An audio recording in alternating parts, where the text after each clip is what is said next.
꼭 알아야 할 어제의 뉴스.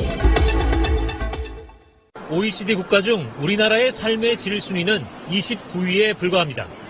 정부는 삶의 질 향상을 위해 휴식권 보장이 중요하다고 보고 대체 공휴일을 확대하기로 했습니다. 또 사용하지 못한 연가를 다음 해로 이월시킬 수 있는 연가 저축제를 공공부문부터 독려해 여름휴가를 2주간 갈 수 있게 할 방침입니다. 2주 여름휴가는 민간기업까지 확산시킬 계획입니다. 앞뒤 세대보다 10만 명 안팎 많은 90년대생 청년들이 고용시장에 한꺼번에 문을 두드리면서 2021년까지는 취업난이 쉽게 해결되기 어려운 만큼 정부는 일자리 늘리는 것을 경제정책의 최우선순위에 두기로 했습니다. 우선 신규 채용하거나 육아휴직 후 돌아온 여성 직원을 계속 일하도록 하는 중소기업은 세금을 깎아주기로 했습니다. 특성화고 졸업생 등 청년 1000명을 대상으로 취업될 때까지 중소기업과 연결해주거나 3년은 한국에서, 1년은 일본에서 대학을 다닌 뒤 일본에서 취업하는 제도도 실시합니다. 새 경제정책이 가시적인 성과를 내서 국민 개개인의 삶이 나아진다는 걸 국민들이 체감할 수 있어야 합니다. 정부는 또 공평과세와 주거 안정을 위해 다주택자에 대한 보유세 개편과 임대소득에 대한 적정한 과세 방안을 추진하기로 공식화했습니다. 국방부가 오늘 보안심사위원회를 통해 비밀 해제를 결정한 21건의 문건 중 하나입니다.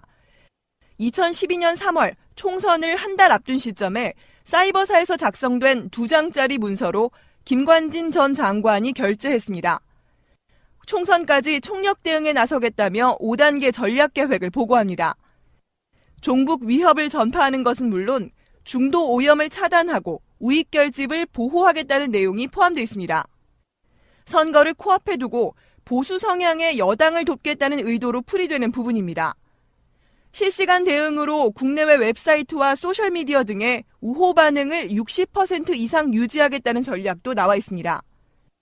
북한과 종북 세력에 대응하겠다고 했지만 실제로는 일반 시민을 상대로 한 여론전을 펼친 겁니다. 김 전 장관이 결재한 바로 다음 날 이 같은 작전 내용은 청와대에 그대로 보고됐습니다. 청와대 회의 결과 역시 김 전 장관이 직접 챙겼습니다. 지난 국감에서 확인된 문건을 보면 사이버사는 청와대가 창의적인 대응 계획을 높이 평가했다는 사실을 김 전 장관에게 보고했고 김 전 장관은 이 문건에도 역시 서명했습니다. 하지만 김 전 장관은 구속 적부심에서 결재는 했지만 구체적인 내용을 확인할 수 없었다고 주장했습니다. 군사 2급 비밀로 분류돼 긴밀하게 청와대에 보고된 한두 장짜리 문건도 확인하지 않았다는 주장은 설득력이 떨어진다는 지적입니다.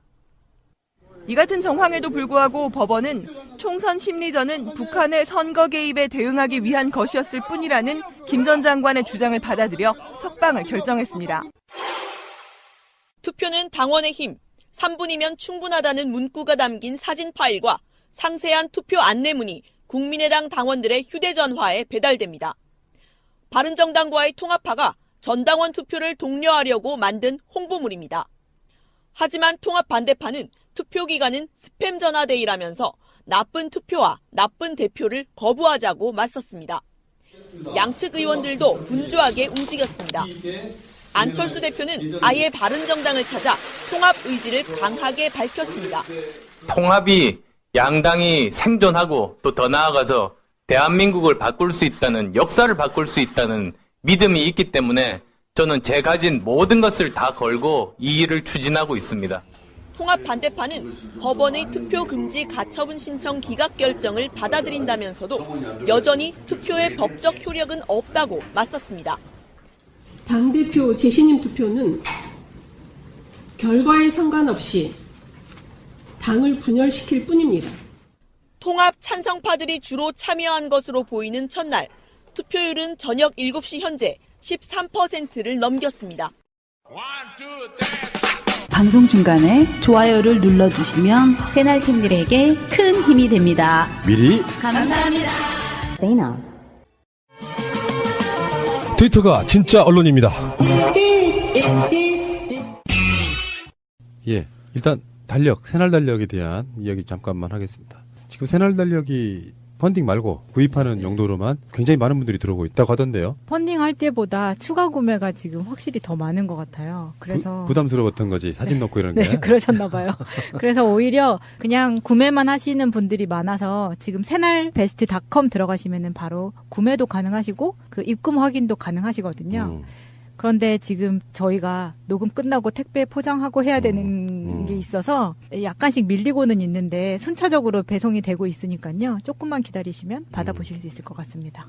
역시 달력이 된 호평은 여전하더만요. 저의 사진을 제외하고는 험잡을 한 것도 있었다. 뿌듯합니다. 요즘 네. 게시판에 그 후기 올려주시는 분들 고맙습니다. 네, 아이디어 참 좋았어요. 야수님 아이디어. 그리고 지금 몇 개 안 남은 걸로 알고 있는데. 네, 그래서 주문을 어느 정도 들어오면은 저희가 이제 수량이 다 되면은 마감을 해야 되니까 그 전에 주문하실 분들은 빨리 하셔야 될 것 같아요. 예, 알겠습니다. 제도로서의 민주주의가 흔들리고 불타는 일은 이제 없습니다. 민주주의가 밥이고 밥이 민주주의가 되어야 합니다. 오늘 외교부에서 위안부 합의 관련한 지금까지 조사 결과를 발표했어요. 그리고 여성가족부의 화해치유재단 등 이런 걸 다 점검해서 발표를 했는데 대표적인 건 이런 거예요. 이면 합의가 있었다. 이게 가장 중요한 키워드 중에 하나였고요. 화해치유재단의 설립, 위안부 기록물 예산 중단을 지시한 것도 박근혜다. 여기까지가 나온 조사 결과입니다. 전 잊을 수가 없어요. 정확하게 만 2년 전이에요. 오늘 방송하는 날이 12월 27일이니까 2015년 12월 28일 우리가 수년 동안 수요일마다 수요 집회를 하면서 위안부 문제에 대해서 일본이 책임져라, 진상 공개하라 했던 바로 그런데 갑자기 정부에서 발표를 하죠. 깜짝 발표였잖아요. 일본과 위안부 문제에 대해서 합의를 했다. 그리고 나서 민심이 급격하게 멀어지는 요소 중에 하나가 이것이 아니었을까 싶어요. 그리고 일본으로부터 약 100억 원 정도, 일본 돈으로 10억엔 정도를 받고 용서해 주는 걸로 한. 실제로 피해자는 전혀 배제된 채 국가가 국가를 상대로 마치 지예비의 한일 국교 정상화를 위해서 했던 그 합의랑 똑같은 방식. 정말 웃긴 거는 그 와중에 고위급이라고 나선 인사가 그전에는 정부 공식 입장은 국장급들 협의였어요. 우리 그때 말도 안 된다 그랬거든요. 무슨 외교부의 국장급들이 모여서 이런 중대한 거를 협의를 하냐. 말도 안 된다라고 얘기를 했었는데 이번에 나온 TF에서 나온 자료를 보면 이병기 전 국정원장이 주도를 해서 했다는 거예요. 이것 또한 말이 안 돼요. 아니 국정원장이 무슨 외교 문제를 협의를 해요? 난 정말 이게 치가 떨리는 게 국정원장이 그런 거 하라고 있는 자리가 아니잖아요. 그러니까 국정원이 외교 문제에 대해서 어떤 의견 개진? 안 그러면은 보조? 그렇죠. 소스 제공, 정보 보조적인 제공에서. 역할을 할 수는 있지만 이 경우에는 이 외교부를 간판으로 내세워가지고 뒤에서 배후 조정했다는 거잖아요. 실제 실무는 이병기 전 국정원장이 했고 외교부는 들러리로 그냥 간판만 보도자료만 내고 기자회견만 한 거예요. 이게 정말 치가 떨리는 게 국정원장이 과연 그럴 권한이 있는 자리냐. 그것도 아니거든요. 국정원이 뭐 했어요? 조작하는 곳이잖아요. 국조원이라고 그랬잖아요. 국가조작원. 조작원이 하는 일이 일본하고 둘이서 이런 거를 했다. 정말 저는 치가 떨리는 상황이고 그리고 국회에 나와서 또 거짓 증언도 했죠. 외교부 장관이. 그러니까 약간 뭐라 그래야 되지? 종이 호랑이? 병풍? 막 이런 느낌인 거예요. 당시 장관이었던 윤병세는 이때도 이랬지만 또 비슷한 걸로 생각을 해보면 그 사드 배치 국내 발표할 때도 백화점 가서 바지 사고 있었잖아요. 그렇지. 네. 그러니까 완전히 배제되어 있었던 모든 중요한 일에 외무부 장관 역할을 전혀 하지 못했다는 거죠. 정대협, 한국정신대 문제대책협의회 등 피해자 관련 단체 설득하는 것, 주한 일본 대사관 앞 소녀상, 제3국 기린비, 성노예 용어 이런 부분들에 대해서 우리가 그때 당시에도 그런 얘기 했어요. 분명히 이변 합의가 있을 거다. 그래서 일본 대사관 앞에 있는 소녀상을 치워달라고 요구했다, 일본이. 그래서 학생들이 그 추운 겨울에 겨울 내내 지켰어요. 겨울 내내. 언제까지 지켰냐면 제 기억하기에 박근혜 탄핵 국면 나올 때까지 1년도 넘는 시간 동안 그 추운 겨울, 여름을 지나면서 노숙하면서 텐트도 못 쳐요, 거기서. 그렇게 지켰던 바로 그게 사실이었음이 드러난 거라고 저는 봅니다. 그렇죠. 그리고 중요한 또 이게 얼마만큼 이게 국가적으로 이 부분을 은밀하게 진행하고 광범위하게 조작을 했는지가 나와요. 어떤 내용이 있냐면 외교부의 보고서에 따르면 일본이 박근혜 정부가 소녀상 문제와 관련해 정대협 등 위안부 피해자 단체를 설득해 줄 것을 요청을 했다고 하는데요. 이거에 대해서 우리 정부가 이런 대답을 합니다. 합의문에 보면 관련 단체와의 협의 등을 통해 적절히 해결되도록 노력함이라고 우리 정부가 써요. 거기다가. 그런데 이것은 어떤 말에 대한 답변이었냐면 뭔가 요청이 있으니까 이런 말이 들어갔을 거 아니에요. 그 요청은 정확하게 뭐냐면 소녀상을 어떻게 이전할 것인가라는 일본 측의 질문에 대한 답변이었던 거예요. 이게 얼마나 황당한 일이냐면 지금 있는 주한 일본 대사관 앞에 있는 그 소녀상 기타 등등 미국에도 있고 많이 있잖아요. 이 소녀상 문제를 어떻게 이전할 것이냐라고 하니까 관련 단체와 협의를 등을 통해서 적절히 해결되도록 노력하겠다 이렇게 대답을 해버린 거란 말이죠. 그러면 이것도 조작을 했어요. 말을 조작을 해가지고 두리뭉실 넘어가는 걸로 했는데 알고 보니까 이게 소녀상 문제인 거예요. 이런 식으로 지금 그 국정원이 그 안에 들어가서 깊숙이 개입을 해서 일본과 박정희가 맺은 거하고 똑같은 거예요. 비밀리에. 자기들끼리만 아는 공개할 것과 공개하지 말 것을 정해서 공개할 것은 철저하게 문구를 다듬어서 이거 그냥 국민들한테 여론몰이용으로 와 일본하고 이제 앞으로 미래를 향해서 같이 나아갈 거야 다 합의됐어 라고 이렇게 여론몰이용으로 만들어 놓고 비공개됐던 부분에 대해서는 정말 일본한테 완전히 엎드려서 이거는 사대주의도 아니에요. 이거는 그 뭐라고 얘기를 해야 되나 봉건제도의 영주가 왕한테 굽히고 있는 것과 똑같은 거예요. 이런 식으로 지금 협의를 합시고 이거는 협의도 아니지만 협의를 합시고 맺었는데 그 협의된 거 자체가 정말 문제가 되는 게 우리 그 불가역적이라는 단어가 있었잖아요. 다시는 그거에 대해서 제기하지 않는다. 이제는 끝났다. 완전 불가역적이란 이 말도 일본이 요구한 게 아니라 우리나라가 넣은 거라는 거예요. 그 정말 이해가 안 되네. 난 이게 얼마나 치가 떨리냐 하면 그러면 그 당시에 이병기 국정원장이잖아요. 그러면 국정원장이 이거를 추진을 했으면 청와대에서 몰랐을까? 그 당연히 청와대의 지시에 따라서 갔을 거예요. 그런데 그렇다면 국방부 장관은 뭐 했는가? 나라의 안위를 지켜야 되는 사람이에요. 헌법에 의하면 대통령은 말할 것도 없고 이거는 대한민국의 국토 참철과 마찬가지거든요. 어느 나라 국방장관이고 어느 나라 국정원장인지 그러니까. 헷갈릴 정도로. 이건 완전 반역행위예요. 맞아요. 이 반역행위를 이렇게 저질러 놓고 국민을 속이면서 뒤로 반역행위를 해서 이게 뭡니까? 이완용이 대한제국을 일본한테 넘긴 거하고 똑같은 거예요. 황제가 있는데 황제를 허수아비 만들어 놓고. 그러니까 정권의 필요성에 의해서 필요성을 미국과의 관계, 일본과의 관계 이런 것들을 필요성 때문에 지금 아까 불가역적이라는 이야기를 외교부가 이런 표현이 들어가면 국민들 반발이 심할 것으로 예상됩니다. 빼야 됩니다 했더니 청와대 쪽에서 노라 했다는 거예요. 네. 이 정도가 된다면 이건 그러니까 매국노들의 어떤 단면을 정말 정확히 보는 건데요. 요즘에 전국이 좀 여러 가지 문제로 혼란스럽고 그러다 보니까 이게 원샷을 못 받아서 그렇지 원샷 받는 뉴스였다 그러면 정말 뒤집어질 뉴스 아닙니까 이게? 그렇죠. 이거 이 하나의 단일 요 뉴스만 갖고도 지금 대한민국의 모든 외교부부터 시작해서 이거 자체로 국정원, 청와대 모든 직원들 수사가 들어가야 될 수 있는 상황이거든요. 맞습니다. 네. 자, 근데 이제 문제는요. 이 조사가 나오니까 일본 쪽에서 지금 격렬히 반발하고 있거든요. 한국 입장에서는 좀 상당히 곤란한 측면. 일종의 사드 문제랑 비슷해요. 한번 질러놨기 때문에 되돌린다는 게 말처럼 어렵지 않아요. 그러니까 불가역적이라는 표현이 그 자체만으로도 의미가 있는 이야기이긴 하지만, 그러니까 어떤 논란거리가 있는 이야기긴 하지만 이 상태에서 일본 입장에서는 이걸 이제 평창과 연결시킬지도 모른다는 보도들이 나오고 있거든요.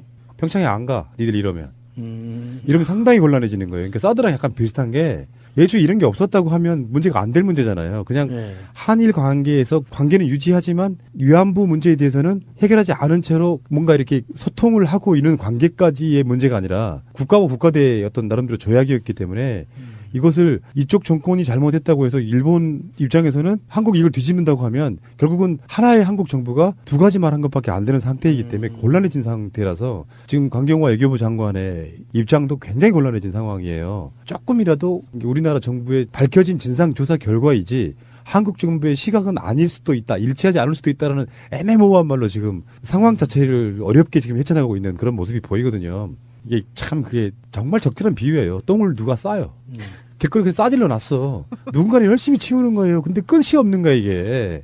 제 친구가 그런 표현을 했더라고요. 똥은 아무리 예쁘게 싸놔도 똥이라고. 자, 알겠고요. 잠시 후에 다시 오겠습니다. 5년 후에 재입당할 생각도 있으십니까? 5년 뒤에 자유한국당이 남아있을까요? 당이 사라질 거라고 보세요? 저는 그 안에서 제가 가장 많은 딜레마를 느꼈던 것이 그겁니다. 혁신을 하겠다라고 생각하는데 결국은 혁신이 아니라 기득권을 찾기 위한 그들의 노름이었고 혁신을 한다고 하는 제가 생각하는 혁신과 너무 다른 모습에서 예. 많은 갈등과 실망을 했었죠. 지금 이렇게 또 공천부터 시작해서 말만 혁신을 한다면 과연 보수들이 그 모습을 인정할 수 있을까라는 생각이 전 듭니다. 알겠습니다. 홍준표 씨 거짓말 몇 가지만 짚고 넘어가겠습니다. 일단 유효혜 씨가 제명당하던 날 이렇게 보시면 되죠. 유효에 대해서 징계안을 제출을 해서 자유한국당 윤리위원회에서 결정을 하고 그것을 최종적으로 최고위원회에서 이제 도장 꽝꽝 추인해 주는 거죠. 선출직 최고위원을 잘라요. 유효에는 내가 보기에 약간 정신감정도 필요해. 그 사람은 말이 너무 횡설수설이야. 앞뒤도 안 맞고 그 자기를 지나치게 사랑하는 것 같아요. 예. 그 와중에도 그분이 했던 말 대표적인 말 하나만 그건 믿고 싶어요. 성희롱 발언 이런 거 있잖아요. 여자는 밤에만 필요하다. 그런가요? 낮에도 필요하지 않나요? 그런데 생각해 보면 홍준표는 밤에도 필요가 없을 것 같아요. 밤에도 쓸 일이 없을 것 같은데. 아니 걔네들은 원래 그쪽으로 발달했어요. 그런데 이게 류여해가 홍준표의 이야기를 그렇게 했다라고 한 거를 날짜까지 집었어요. 그러니까 날짜를 콕 찍어가지고 어떻게 얘기하냐면 류여해가 얘기한 거 그대로 읽어드릴게요. 홍 대표가 최고위원회 회의 전에 옆방에 모였을 때 여자는 밤에만 쓰는 것이라고 말한 적이 있다. 나보다 훨씬 더 막말은 홍 대표가 하고 있다라고 하면서 홍 대표가 아이고 이런 말 하면 나중에 또 기사 될라 라는 말까지 했다. 이렇게 아주 구체적으로 적시를 해버렸어요. 그 부분은 이제 그 홍준표 측근이라고 하는 또 어떤 최고위원은 나는 그런 말 들은 적 없는데 이렇게 되는 부분. 진실게임이 될 수밖에 없는데요. 이게 뭐 김현정의 뉴스에 유해 씨 나온 거 들어보니까 증거 있으세요? 그랬더니 하는 말이 이런 성희롱이나 성추행 문제에 있어서 증거가 있냐고 말하는 것 자체가 폭력이다 이런 식으로 이야기를 하긴 하더라고요. 아, 그건 맞아요. 예. 그렇죠. 중요한 말이긴 한데 어쨌든 그런 이야기를 들었다 하는데 홍준표는 또 페이스북에서 이렇게 이야기를 했습니다. 나는 24년 정치 활동을 하면서 단 한 번도 성희롱 발언을 한 일도 없고 성희롱으로 구설수에 오른 일도 없습니다. 최고위원회에서 내가 그런 말을 했다면 한 번이라도 확인해보고 기사를 쓰던지 해당 행위를 하고 제명당하고 나가면서 거짓으로 일관한 사람의 거짓말을 기사로 내보내는 것은 참으로 유감입니다. 그렇다고 내가 그 사람을 상대로 진실게임을 하겠습니까? 어이없는 짓으로 당으로부터 제명당한 사람이 하는 말을 여과 없이 하는 보도 자체도 참으로 유감입니다. 당이 허물어지다 보니 별의별 일이 다 있습니다. 유감스러운 하루입니다. 별아별은 틀렸죠. 오타죠? 예. 별유별이죠. 별유별. 이 맞춤법도 틀려요. 이게 당대표가 진짜. 그리고 앞에 가장 첫 문장 있잖아요. 이거 자체가 거짓말이에요. 한국 사회의 남성들은 피해갈 수 없는 부분이에요. 네. 아, 그리고 이게 보도에도 다 나왔어요. 거짓말이라는 게. 최고위원회를 하게 되면 기자들한테 약간 오픈을 해요. 뭐 서두에 어떤 이야기 좀 하고 그중에 이제 기자들 나가주세요 하고 비공개로 전환하죠. 유해가 비공개로 전환했을 때 이런 식의 이야기를 최근에도 홍준표한테 많이 들었다 이런 이야기거든요. 홍준표 입장에서는 이런 거 있잖아요. 내가 봐도 홍준표는 지금 가짜뉴스 생산자 중에 거짓말을 엄청 하는 사람인데 자기는 괜찮은 사람이고 유해는 제명당하고 나가면서 거짓으로 일관한 사람의 거짓말을 믿냐? 이런 식의 수법 쓰는 사람들 굉장히 많잖아요. 저 사람 말을 어떻게 믿어? 근데 이 새끼도 도둑놈이야. 상대도 도둑놈이야. 이런 수법이고 일단 안 믿는 건데 홍준표가 이런 식으로 이렇게 사실 우리 입장이라는 게 유해 편들 수도 없고 안 될 수도 없고 뭐 홍준표나 유해나 독인 객인인데 어찌됐건 이 사람들이 보여주는 모습이라고 하는 것이 유해만큼 언론사가 받아줄기에 딱 좋은 먹잇감은 사실 없어요. 재밌잖아요. 그림도 나오고 말도 나오고. 그러니까 홍준표 입장에서는 유감이라는 얘기를 할 수밖에 없는데 24년 정치 활동을 하면서 단 한 번도 이게 거짓말이라는 거를 다른 거짓말을 통해서 한번 입증해 보이겠습니다. 이건 거짓말이 명백합니다. 이따가 나옵니다. 거짓말이라는 게. 거짓말 얼마나 많이 하는 사람인지를. 한국 사회에서 남성이 성희롱 발언을 단 한 번도 한 적이 없다고 말하는 것 자체가 거짓말이에요. 거짓말의 가능성이 너무나 명확하죠. 자, 그거는 추정이잖아요. 자, 그럼 공식적으로 발언을 한 걸 팩트를 뒤져볼게요. 지난 4월 16일 날 YTN 플러스 프로그램 대선 안드로메다와 인터뷰에서 설거지는 하늘이 정해놨는데 여자가 하는 일을 남자한테 시키면 안 된다. 아, 이거 성희롱 발언이 아닌가? 성차별적인 발언이 아닌가 보죠? 아, 대선에서부터 그 얘기가 있었죠. 예. 그리고 또 있습니다. 자기가 뭐 부부싸움 하면 이튿날이면 이 여자가 밥을 안 준다. 그 자기 마누라 보고 이 여자가 하는 일은 자기 밥 주는 일인데 밥을 안 준다. 그러니까 50대 남자의 고독사가 가장 높은 거예요. 그리고 또 문제가 된 게 있었죠. 2011년 대학생들과 만나서 자기 미팅 경험하면서 이대 계집애들 싫어했다. 거기 뒷말도 있잖아요. 꼴 같지 게 대들어 패버리고 싶다고.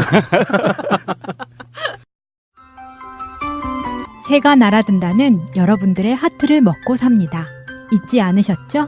에피소드 제목을 누르고 플레이가 되면 오른쪽 위에 하트를 꾹 눌러주세요. 오늘도 감사합니다. 더 많은 분들이 들을 수 있도록 하트 꼭 눌러주세요. 홍준표는 이런 이야기들은 성희롱이라고 인식을 못하는군요. 일단은. 인식을 못하는 거예요. 그게 가장 큰 문제예요. 본인이 하고도 모르니까. 근데 제일 중요한 거 있잖아요. 우리 다 아는 거. 발정제 사건.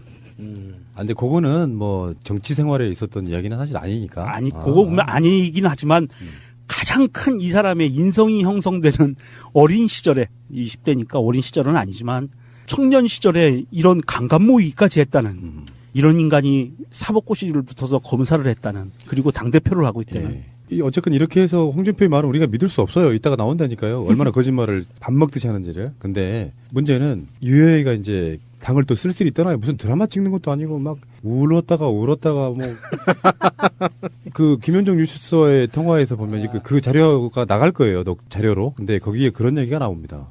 당헌 당규에 의하면 5년 동안 입당 자체가 불가능해요. 그래서 사회자가 물어요. 입당을 5년 후에는 다시 하시겠습니까? 물으니까 유해의 답이 걸작이에요. 5년 후에도 당이 남아있을까요? 이렇게 얘기합니다. 그리고 그 뒤에 쭉 사설을 달아요. 뭐 혁신이 아니고 사실은 어떤 개인을 위한 뭐 사당화 이런 거였기 때문에 이 당은 금방 없어질 걸로 본다 이런 식의 저주를 퍼붓고 가는 거죠. 근데 유해가 마지막 기자회견할 때 했던 얘기는 정말 명언이었어요. 홍준표 대표를 따라하다 보니 너무 망가진 모습으로 살아온 것 같습니다. 새가 날아든다는 여러분들의 하트를 먹고 삽니다. 잊지 않으셨죠? 에피소드 제목을 누르고 플레이가 되면 오른쪽 위에 하트를 꾹 눌러주세요. 오늘도 감사합니다. 더 많은 분들이 들을 수 있도록 하트 꼭 눌러주세요. 그건 정말 기가 막히더라. 그러니까 자기는 원래는 괜찮은 사람이었다는 거예요. 개뿔. 정말 괜찮은 사람이었는데 당을 위해서 자기 희생을 그러니까 욕을 처먹어 가면서까지 뭔가 어떤 언론의 스포트라이트를 받게끔 한 그것 때문에 이런 모습으로 보여진 거지. 결국에는 홍준표가 먹을 욕을 자기가 먹었다 이런 얘기예요. 확인한 건 아니지만 소문에 의하면 20대 때 미인대회 출전을 준비했다고 하더라고요.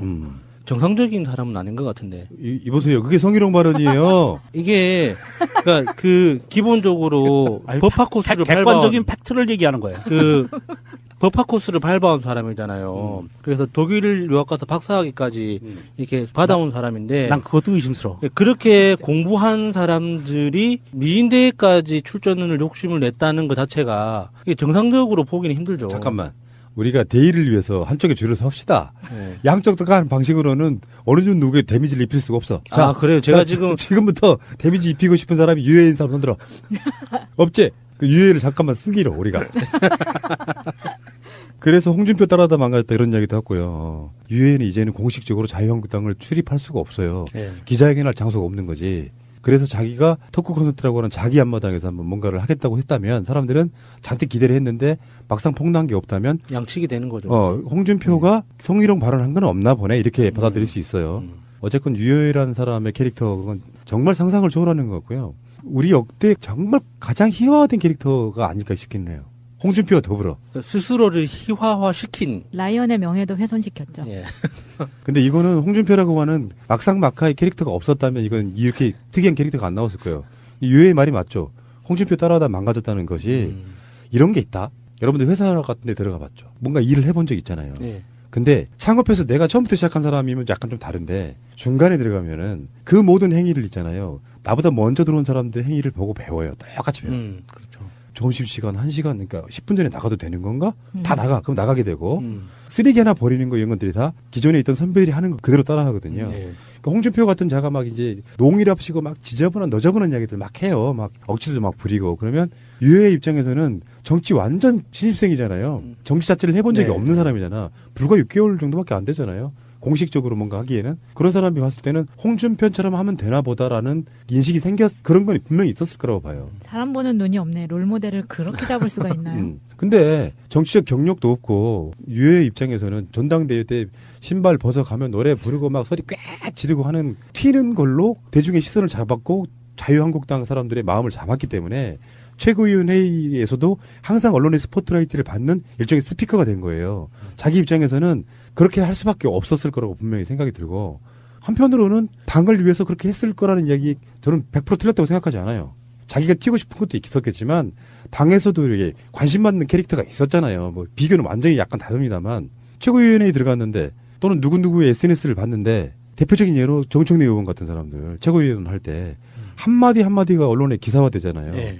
그런 역할을 유해도 하고 싶었던 거죠. 그래서 유해는 홍준표에게 완전히 어떤 이유를 떠나서 팽을 당한 건데, 사실 더 재밌는 것은요, 그 포항 지진에 대해서 막말한 것이 뭐 징계 사유가 됐다더라 아니었대요. 그 포항 막말은 징계 사유도 아니었답니다. 그리고 따지고 보니까 막말로 징계를 했어. 해당 행위 여러 가지로. 그렇게 따지면 홍준표도 만만치 않은데 왜 나만 징계를 당해야 되느냐 하는 유해의 말은 틀리진 않습니다. 우리의 적은 이제부터는 홍준표예요. 홍준표. 네. 자, 유해가 앞으로 어떻게 될지 모르겠지만 공식적으로 자유한국당의 최고위원이라는 스피커를 내려놓은 상태에서는 굉장히 어려운 싸움이 될 거라고 보고, 이러다 말 가능성이 높아요. 근데 이렇게 공개적으로 어떠한 이유로 잘려나가고 하면 그냥 멈추지는 않을 것 같은데요. 속에서 부글부글 끓는 게 장난 아닐 거 아니에요. 안타깝죠. 그러니까 홍준표를 공격할 수 있는 좋은 카드가 될 수 있는데 이 자기 스스로 그 카드의 크기를 조각조각 내버리는 것 같아서 안타까워요. 그러니까 예를 들어서 터코 콘서트에서 홍준표의 성희롱 발언을 뭐 더 공개하겠다 그러면 최소한 하나라도 안 그러면은 그 비슷한 일화, 안 그러면은 요번에 밝혔던 그 밤에만 뭐 필요했다 뭐 이런 이 말에 전후 맥락에 대해서 좀 더 풍부한 스토리를 들려주기라도 했어도 이게 좀 스피커로서의 그 무게, 그렇죠. 언론에. 그리고 예, 홍준표를 향한 어떤 돌멩이로서의 가치가 좀 남아 있을 텐데 자기 스스로 이거를 포기한 것 같아서 안타까워요. 이분 자체도 사실은 약간 좀 오락가락 하더라고요. 인터뷰하는 거 들어보니까 핵심도 잘 못 짚는 것 같고, 세게 하는 것처럼 하다가 이야기를 이상하게 돌리고. 그 마음속에 숨어 있는 그 모든 욕심, 똑똑해야 되고 정치적으로 발라야 되고 예뻐야 되고 여성스러워야 되고 이 모든 걸 다 수행하려니까 너무 복잡해지는 거죠. 근데 이 사건의 분기점은 나이은 인형이었어요. 네. 그 사건 이후에 저 정상 아니구나가 돼서 사실 홍준표의 승인이 돼버린 거예요. 상상을 초월하잖아 그거는. 외로워서 외로운 게 무슨 죄라고. 저는 오늘 이 아이와 같이 왔습니다. 류혜 씨가 어쨌든 이제 큰 스피커를 잃어버렸는데 여전히 그거에 맞먹는 큰 스피커가 하나는 남았어요. 페이스북. 페이스북을 통해서 매일 하루에 한 것씩만 폭로해 주시기 바랍니다. 매일 보고 있을게요. 근데 아까 제가 홍준표가 거짓말쟁이라는 이야기 끝에 최근에 엄청난 거짓말을 했죠. 제천 내려가서 문재인 대통령을 비난하려다 보니까 내가 경남지사 시절에는 경남에 불이 난 적이 없다고 그랬어요. 이거 미친 거예요. 그러니까 기억나는 게 없겠죠. 안 그러면 보고받은 적이 없거나. 그러니까 아주 디테일하게 그렇게 설명을 했다니까. 네. 뭐 대형 인명 참사가 난 사고가 없었다라든지 뭐 그것도 아니고 다짜고짜 그렇게 이야기했어요. 내가 지사를 하는 4년 4개월 동안 경남에서 건물이나 사람이나 불난 일이 한 번도 없다 그랬어요. 그래서 아까 그 유해에 관련해 가지고 나는 24년 정치 활동을 하면서 단 한 번도 성희롱 발언을 한 적이 없다와 맥락이 똑같아요. 네. 이 사람은 거짓말하는 사람들의 대표적인 특성 중에 하나가 단 한 번도란 말을 붙이는 거예요. 실제로 자기 스스로 거짓말이라는 걸 아니까. 아니까. 와, 그럼 이 사람은 도대체 이런 마인드라면 경남 도지사 할 때 어디 가서 했던 거예요? 경남에서 안 하고 어디 가서 했던 거지? 경남에 없었어. 서울에 있었나요? 자, 근데 실제로는 어땠습니까, 마차님? 홍준표 대표가 경남지사직을 사퇴하기 전 1년간 2015년 5월 1일부터 2017년 4월 30일까지를 예로 들어보면요. 경남 지역에서만 총 3,820건의 화재 사고가 발생했습니다. 다 지금 통계를 낼 수 없고 홍준표가 그만둘 때까지 1년 동안만 3,820건이 화재가 났고요. 그래서 경남이 경기도, 서울에 이어서 화재 건수로는 전국에서 3위였던 거죠. 근데 사실상 1위죠. 경기도하고 서울은 좀 특수하잖아요. 더군다나 아까 제가 말씀드렸던 인명사고가 없었다도 아닌 게 그 기간 동안 경남에서 화재 사고로 30명이 죽었고요. 74명이 부상당했고요. 전국적으로 총 인명피해 건수 대비 사망자 비율은 30% 정도인데 이 수치 역시 전국 평균을 웃돕니다. 그래서 같은 기간 경기도는 510명 다쳤고 70명이 사망했는데 인명피해 건수 대비 사망자 수 비율이 12%밖에 안 돼요. 경남은 30%입니다. 서울은 15% 수준이니까 경남이 사고가 나서 인명피해가 있는 확률이 가장 높은 중에 하나인데 어떻게 어떤 근거도 없이 내가 재임하는 기간 동안에는 단 한 건의 화재도 안 났다고 이야기를 하죠. 아, 좀 이상하네, 이거. 이 사람, 좀 병 걸린 거 아니에요? 아니, 도대체 자유한국당은 이 환자한테 당대표직을 맡겨놓고, 이거 어떡하려고 그래, 진짜? 지금은 누가 맡아도 다 비슷할 것 잠깐만요. 같은데. 명정님, 자유한국당 걱정하시는 거예요? 아, 걱정스러워요, 사실. 왜냐하면, 대한민국에 또 자유한국당을 지지하는 노인네들 안타깝잖아요. 안타깝지만 그래도 홍준표 같은 사람이 당대표로 있어야 됩니다. 그래야지 이 실체를, 그 자유한국당의 실체를 더 명확하게 우리가 볼 수 있잖아요. 아, 그래도 안타까워요. 난 아픈 사람은 치료가 필요한데 이런 공직을, 고위공직을 만난다는 게 심히 안타깝습니다. 그러면 자유한국당 당사로 아까진기라도 한 병 보내드릴까요? 옥도장기? 예, 머리에 아까진기 좀 버려라. 이보시오. 빨간 약이라고 했어요. 빨간 약. 아, 그런가요? 빨간 약인가요? 아까 전기 막 하나요. 용어가 다 틀려 지역마다. 아, 그 사투리였어요? 아까 진기도 있고요. 아까 옥도전기도 있고요. 일본 말이지 사투리가 아니라. 요드액. 그게 상당히 좀 순화된 말일 것 같고. 예. 요도액 이마에 좀 바르시라고 한 병 보내드려야겠네요. 그러니까 이 사람은 뭐랄까요. 어느 날 갑자기 박근혜가 국정농단으로 국회에 대통령직이 날아가면서 갑자기 득템을 한 거예요. 그냥 경남지사로 있었다면 대선 지사는 꿈꿀 수가 없는 사람이에요, 이 사람이. 근데 찾다 보니 박근혜가 궁중 속 노름에 빠지다가 가끔씩 내 후계자는 누구로 하지? 반기문, 황교안, 최경환 다 뒤져봤으나 여러 가지 이유로 마땅한 카드가 없었어. 그러다가 자기 후계자를 세울 시간도 없이 탄핵이 당하고 대선이 시작되니 홍준표 입장에서는 자유한국당을 봤더니 그 당시에 자기랑 경쟁했던 대선 주자 기억나세요? 나왔던 사람 김진태였어요. 가장 강력한 라이벌이 그 정도로 그렇게 큰 정당에서 대선 주자로 나올 만한 사람이 그나마 지명도 있는 홍준표밖에 없었던 겁니다. 그렇다 보니까 황급히 지사직을 내려놓고 꼼수로 보궐선거도 못하게 황급히 내려놓고 대권에 출마하는 일종의 왕건이 득템을 한 상황인 거예요. 이런 거 있잖아요. 이 사람이 대선 후보를 먼저 거치고 당대표가 되는 과정. 이런 표현은 좀 약간 좀 말이 안 되는 건 맞지만 그냥 제 얘기를 한번 들어보시면 돼요. 그러니까 왕이라는 표현 자체가 부적절하다는 이야기예요. 왕수업이라는 게 있죠. 예. 예를 들어서 문재인 대통령도요. 18대 때는 갑작스럽게 나갔잖아요. 언행 또는 마인드 뭐 여러 가지 이유로 뭐 부정선거 이런 걸 떠나서 어쨌건 떨어졌죠. 그래서 5년 동안 사실은 대통령 수업 왕수업을 한 거예요. 무슨 마인드를 갖춰야 되고 어떤 식의 이야기를 해야 되고 쉽게 표현하면 준비된 대통령이란 말이 그 뜻이에요. 어른들이 하는 표현으로 왕수업을 한 거야. 근데 홍준표 같은 자를 한번 보세요. 무슨 옛날에 그 통신내역 종료하는 거 보면 만나러 갔던 자기 수행비서가 뭐 만나는 사람들마다 적적 비리 얽힌 사람들이었다고 그랬잖아요. 사기 혐의가 있고. 그게 홍준표 거라고 단정은 못 짓죠. 하지만 느낌적으로는 그 수행비서가 그런 사람들을 만날 수 있는 방법은 홍준표랑 관련이 있기 때문에 라고 의심할 수 있잖아요. 그러니까 시정 자폐들보다 더 못한 원래 언행을 갖고 있던 자야. 그래서 이미 국회랄까 이런 데서 자기 지역구에서 민병두 같은 민주당 의원한테 떨어지면서 정치적으로 사실상 거의 은퇴에 가까웠던 사람이 어느 날 김두관 지사가 그만두는 그 자리에 지명도 하나만으로 가서 꽂혀서 구사일생으로 정치적으로 제기를 하는 거예요. 근데 원래 놀던 물이 중앙무대잖아요. 근데 갑자기 대선 후보 자리가 그냥 공석이 된 거예요. 나가겠다는 사람 없고 키우려고 했던 사람들은 나올 수 없고 정치적으로 누가 더 유명한가. 그게 악명이라도 유명한 사람이 부랴부랴 올려놓고 하다 보니까 수업이 안 된 상태에서 지금 하고 있는 짓들은 다 그런 모양새를 갖고 있는 거예요. 도지사 마인드도 안 되는 마인드로 지금 문재인 대통령이 대적하려고 보니까 온갖 거짓말들을 갖다가 그냥 붙이다 보니 금방 뽀록이 나잖아요. 죄송합니다. 뽀록 아니고 들통. 이게 그 지금 현재 홍준표를 중심으로 한 발언이 보도가 되는 일정한 패턴이 있어요. 홍준표가 무슨 말을 해요. 언론이 팩트 체크를 해요. 그래서 사람들이 그걸 보고 비웃죠. 그러면은 그 다음날 홍준표는 또 다른 또 헛소리를 합니다. 그러면 또 언론이 팩트 체크를 하고 사람들이 비웃고 또 그 다음날 또 이게 무한 반복되고 있어요. 이게 문제는 언론이 받아주니까 문제인 거예요. 그러니까. 아니, 그러니까 그 팩트 체크를 하기 전에 언론들이 알아보기 전에 홍준표가 그런 말을 할고 했을 때 진짜 이런 생각이 든 게 아니라 또 뻥치네 이런 생각이 들어요. 화제가 한 건도 없다는 건 말이 안 되거든요. 자연 발화도 해요. 그 숲속 같은 데서는 화제가 없을 수가 있나. 그러니까 지 말의 요지는 뭐였냐면은 평상시 때 너무 소방점검을 잘했다는 거야 자기가. 아유 자기 당 관리나 잘하지. 뭔가 좀 이상해 보이는 여자분 한 분 때문에 최고위원회를 못 열어. 그래갖고 심야 열어요. 그것도 막 그 장소를 옮겨가면서. 무서워서. 비밀리에.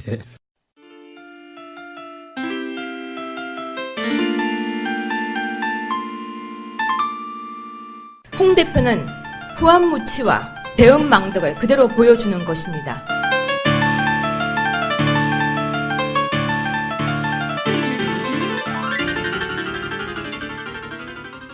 자, 그런데 다시 한번 원점으로 돌아가 봅시다. 유여의 홍준표 게이트. 이거 뭐가 있어요, 있기는. 왜 그러냐면 캐릭터와 겹치기 때문이라는 말로는 이해가 안 돼요.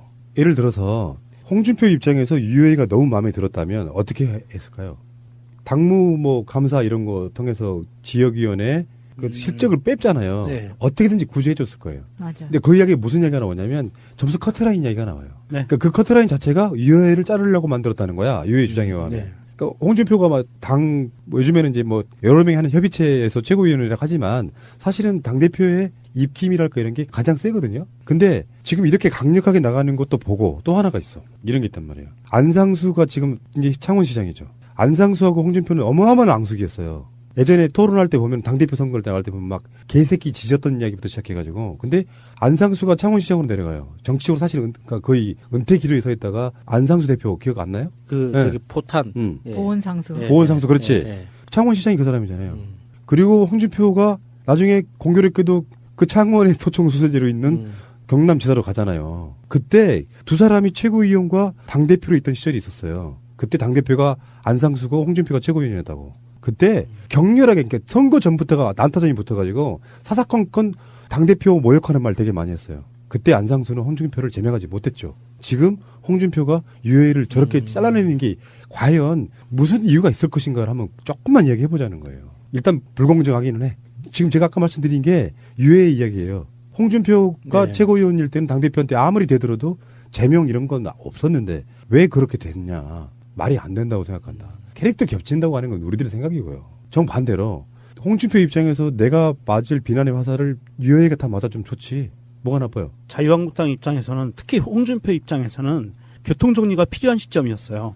어떤 부분에 교통정리가 필요하냐면 첫 번째 내년에 지방선거와 보궐선거에 대한 교통정리가 빨리 끝나야 돼요. 올해 안에 끝내야 됐어요. 그래서 우리가 녹음하는 이날 결정난 게 자유한국당에서 지방선거 공천권은 홍준표에게 몰빵 결정이 났어요. 자유한국당이. 뭐 공관위원회도 없어 이제? 네, 홍준표 몰빵이에요.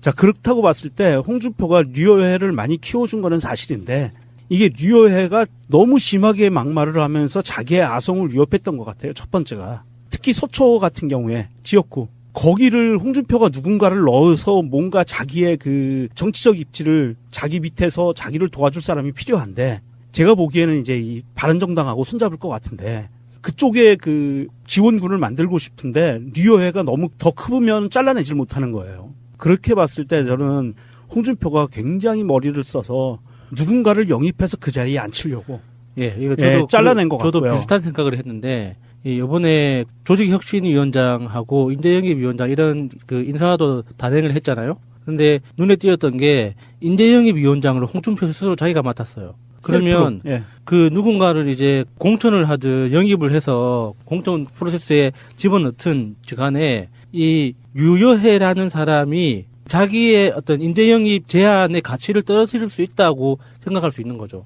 유여해가 있는 그 자리에 서초구의 당협위원장으로 있는 그 상황에서 다른 사람들을 어떤 그 지역구든 그 옆 지역구든 영입을 하면 어차피 딱 그 류여해라는 사람하고 1대1로 비교될 수밖에 없잖아요.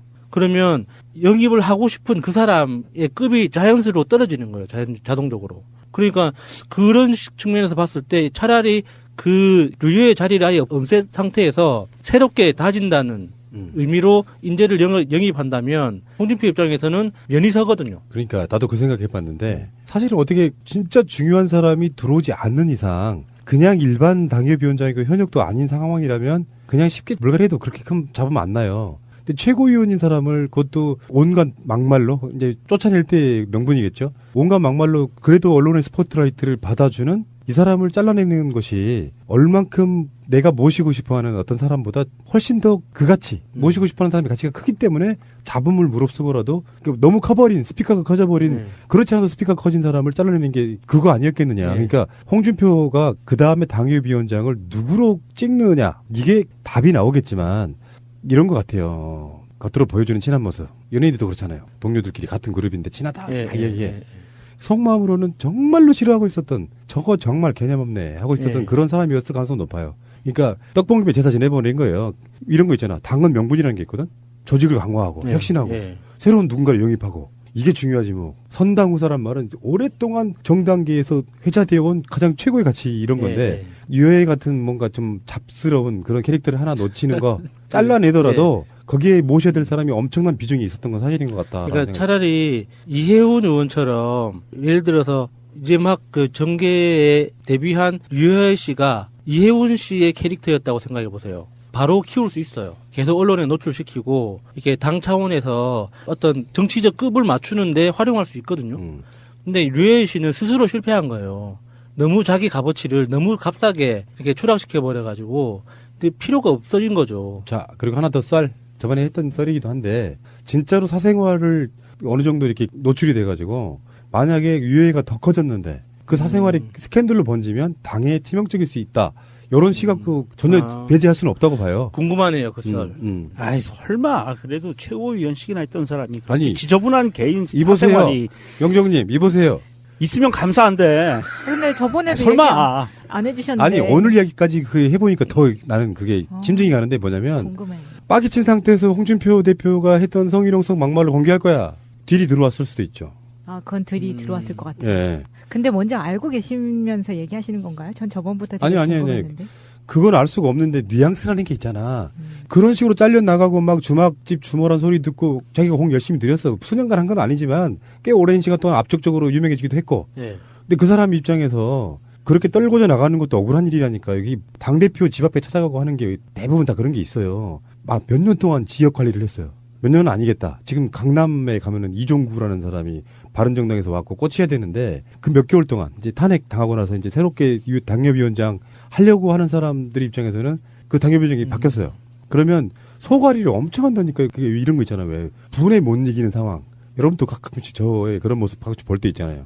우린 짧게 끝나지만 분에 못 이길 때 아씨. 그렇지만 그 정도 하는 사람들 입장에서는요. 더군다나 밖으로 다 이렇게 노출된 상태에서 하면 화병 생길 정도로 속이 끓어요. 그럼에도 불구하고 그런 폭로를 아무것도 없이 마치 바로 드러날 거짓말을 왜 했겠냐고요. 자기는 할 말이 있었어요. 근데 말 못하는 순간 정식으로 꺼지는데 그런 딜 들어왔다라고 저는 보는 거예요. 새누리당류당 지금 현재 자유한국당 쪽에서는 큰 국면마다 그런 협박에 대한 그런 게 있었죠. 그러니까 그 박근혜 탄핵안이 국회에 상정됐을 때 그런 소문이 돌았었잖아요. 각 의원실별로 1대1로 어디선가 모르는 사람들이 협박이 들어왔다. 뭔가 좀 약점을 잡아가지고 그래서 뭐 그 새누리당 의원들이 흔들리고 있다. 뭐 이런 소문이 있었죠. 그 사생활이라고 하는 것이 뭐 어떻게 될지는 잘 모르죠.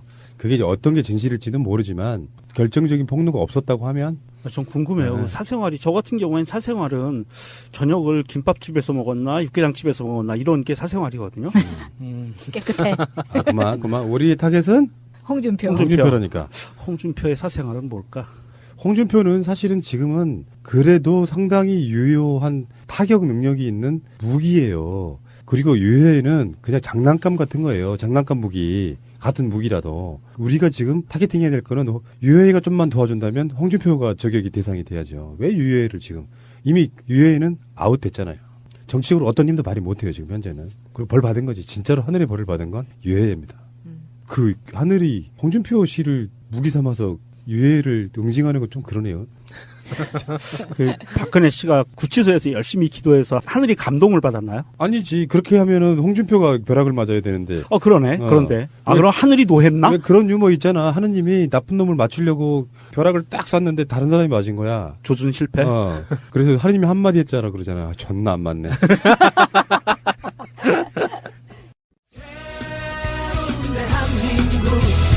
완전한 대한민국 문재인과 손잡고 다시 하는 우리 대한민국. 끊지 마세요. 끊지 마세요. 네, 저도 이제 사실 한 해가 이렇게 마무리가 될 때, 그러니까 사실 뭐 오늘은 뭐 새날 네버엔딩 스토리에서 이제 이런 주제로 갖고 또 한번 돌아보게 됐는데, 원래 저는 하긴 하거든요. 그 새해가 되거나 연말이 되면 그 한 해 정리를 해요, 원래. 올해 내가 어떻게든 막 지어짜요. 10개 정도. 올해 좋았던 거, 얻었던 거, 나한테 그래도 도움이 됐던 일들, 한 10개 정도를 막 쥐어 짜서 적어놓고 또 잃었던 거에 대해서도 또 적어요. 해요. 그리고 새해 계획을 이렇게 한단 말이에요. 거의 매년 했던 것 같아요. 거의 매년 해서 적어놓는데 오늘도 이제 새날 요거 하면서 이제 반성문에 대해서 이제 한번 생각을 했죠. 어차피 올해 있었던 일 후회하는 걸 좀 적는 거니까. 이제 이 반성문이 영어로 뭔지는 아시죠? 몰라요. 글로 버립니다. 오, 설득력 있어. 설득력 있어. 그럼요. 사전에 등재돼야 이 의미도 아주 좋아요. 역시 공채 개그맨은 달라. 반성을 하게 되면 더 세계로 뻗어나갈 수 있다. 나를 더 돌아보면서 자신을 더 성장이 되기 때문에 뭔가 자기 전에 크기가 웃을 것 같아요. 이거 괜찮아요. 요거나 몇 개 있어요. 누룽지가 영어로 바비 브라운 있습니다. 돌잔치가 락 페스티벌 이런 거 재밌잖아요. 맞네요. 넌센스 영어 퀴즈로 해서 몇 개 하는데 그래서 저도 이제 올해는 사실 이제 참 좀 바빴어요. 일도 많고 그러니까 바쁘게 지냈는데 그리고 안 했던 것들도 몇 개 시도도 하고 이런 일이 있었는데 멘탈적으로는 올해가 좀 제일 좀 많이 약해진 것 같은 거예요. 멘탈이요? 왜? 멘탈 정신적으로는 이상하게 일이 바쁘고 잘 되면 더 좋아져야 되잖아요. 근데 오히려 이제 더 나와의 시간이 없어서인지 모르겠어요. 옛날에는 일이 없을 때는 항상 어디 뭐 등산도 잘 다니고 운동도 다니고 혼자 생각할 시간이 많았거든요. 근데 요즘에는 그런 나랑 대화할 시간이 너무 없었던 거예요. 그래서 그러다 보니까 일도 어떻게 보면은 그게 그냥 본능에 의해서 하게 되는 거죠. 일어났으니까 밥 먹어야지처럼 일도 일어났으니까 일하러 가야지 이렇게 돼버린 거예요. 그러니까 일을 준비하는 즐거움이라던가 과정이라던가 이 결과라던가 이런 거를 옛날보다는 많이 즐기지를 못하더라고요. 그러다 보니까 표정이 원래 이거보다 더 좋았었어요, 옛날에는. 항상 빛이 날 정도로. 없어도 항상 늘 해맑고 그랬는데. 빛나는 건 딱 상상이 안 되긴 하지만.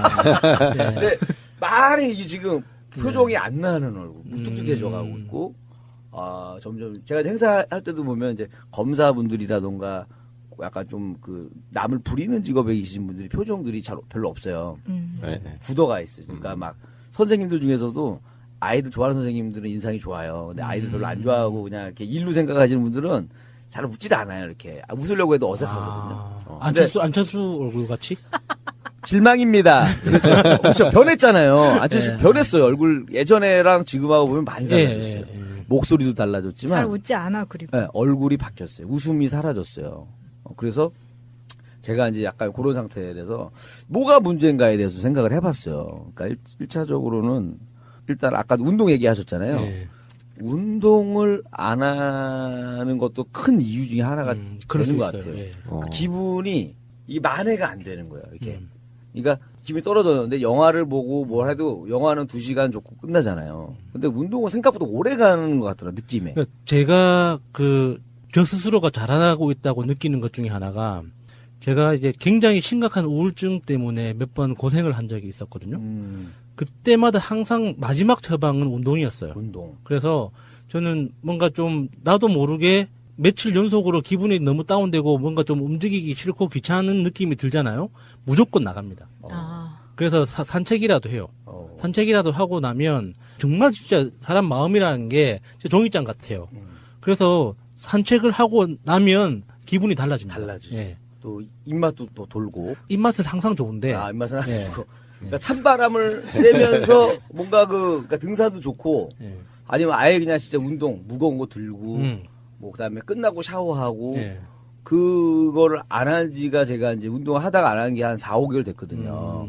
그러니까 컨디션이 이제 거기서도 일단은 뭔가 다운이 됐고 그다음에 또 살도 찌다 보니까 또 연말에 또 일도 많이 당겨야 되는데 이제 옷을 입을 때 또 스트레스 받는 거예요. 맞아요. 예쁜 옷을 못 입으니까 막 쪼여 막. 그렇게 자신감이 없는 거예요. 사실은 이제 옷에서부터 딱 이게 올라가야 되거든요. 그리고 나는 그래서 유명한 사람들이 행사할 때 돈을 많이 받는 거를 이해를 해요. 왜냐면 그만큼 옷도 비싸고, 네, 차도 필요하고, 미용실도 가고, 1시간, 30분 그걸 위해서 굉장히 시간을 많이 투자를 하거든요.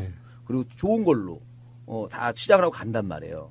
근데 나도 어떻게 보면 행사로 갈 때 진짜 더 좋은 옷 입고, 비싼 건 안 입더라도 예쁘게 입고 가서 보여줘야지 행사할 때도 자신감이 붙는데, 그게 좀 안 됐다. 살이 지금 보니까 예전에 이제 10kg 빼기 전으로 돌아갔어요. 74점 몇 나오더라고요. 네. 지금? 그럼 네, 살 빼기 전에도 이랬다는 거예요? 그쵸. 근데 그렇게 차이 안 나는 것 같아요. 74kg에서 제가 63까지 뺐다가 지금 다시 74가 왔으니까. 그래서 일단은 내가 올해는 운동을 너무 대충 했다. 설렁설렁 했다. 그래서 운동을 하면서 살도 좀 빼야겠다라는 거에 대해서 좀 이제 내년 계획이 이제, 그러니까 올해 후회하는 게 거의 내년 계획으로 가는 거죠, 이렇게. 네. 옷이 안 맞아 봐야 네. 운동을 빨리 하겠다 막 이런 생각이 드는 거예요. 그리고 옷도 사기도 싫어. 왜냐면 제가 지금 딱 그거거든요. 디젤 청바지를 샀어요. 파리에서 세일할 때 내가 꼭 사고 싶었던 걸 세일을 기다렸다가 샀는데 안 맞아 지금. 그러면 미치는 거거든요. 진짜 그런다니까 이거. 그렇다고 한 치수로 또 늘리는 거 되게 싫어. 그렇죠? 그렇죠. 용납 못하죠. 용납이 안 돼요, 그게. 그래서, 나 이거 빠질 건데, 하고 샀는데, 계속 안 빠지니까는 못 입는 거예요. 그래서 저도 이제 지금 구경하면서, 이쁜데?